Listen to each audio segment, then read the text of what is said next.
앵커가 직접 고른 뉴스 앵커픽입니다. 지난해 10월 문을 연 서울식물원이 꼭 가봐야 할 명소로 꼽히고 있는데요. 개장 5개월 만에 200만 명 가까운 방문객이 다녀갈 정도로 인기를 끌고 있습니다. 그런데 요즘 이곳에서 밤마다 쥐떼와 전쟁을 벌이고 있다고 합니다. 무슨 사연인지 조선일보 보시죠.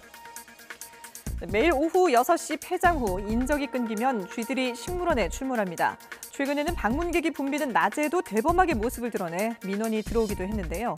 식물원은 한겨울에도 기온이 10도에서 20도가 유지될 정도로 따뜻한 데다 꽃과 나무, 열매가 가득해서 쥐들에게는 천국이 따로 없는 셈입니다. 이렇게 쥐가 출몰하게 된 건 원래 마국지구가 논두렁이었기 때문이라는 분석입니다. 오는 5월에 정식 개관을 앞둔 서울식물원 측은 전문 업체의 도움을 받아 대대적인 쥐떼 소탕 작전을 벌여 식물원을 찾는 시민들에게 불편이 없도록 할 것이라고 밝혔습니다. 여성의 경제활동 참여율과 1인 가구 비중이 높아지면서 가정 간편식 시장이 급성장하고 있습니다. 최근에는 높은 품질과 낮은 가격으로 무장하면서 외식 업체들을 위협하고 있습니다.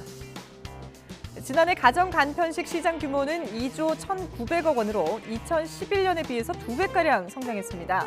2023년에는 4조 원 가까이 늘어날 것으로 전망되는데요.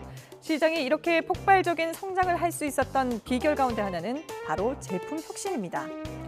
손이 많이 가는 국이나 찜류를 비롯해 무뼈 닭발이나 곱창 전골 같은 안주까지 메뉴가 상당히 다양해졌고요. 또 상온 보관이 가능한 제품들이 온라인으로 유통되면서 외식 산업의 강력한 경쟁자로 떠올랐습니다. 또 하나 주목받는 시장이 있습니다. 바로 공유 자전거 서비스 분야인데요. 단거리 이동 수요에 적합하고 환경오염도 줄일 수 있어서 대중교통 보조수단으로 효과가 큽니다.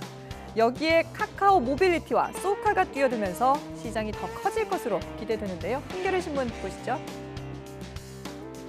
카카오 모빌리티는 전기 자전거를 인천 연수구에 400대, 경기 성남시에 600대를 배치하고 카카오 T-바이크 시범 서비스를 시작했습니다. 하반기에는 3,000대 이상으로 확충할 계획입니다. 또 소카는 전기 자전거 공유 스타트업에 투자를 해서 올해 안에 전국 2,000대까지 확대할 계획입니다.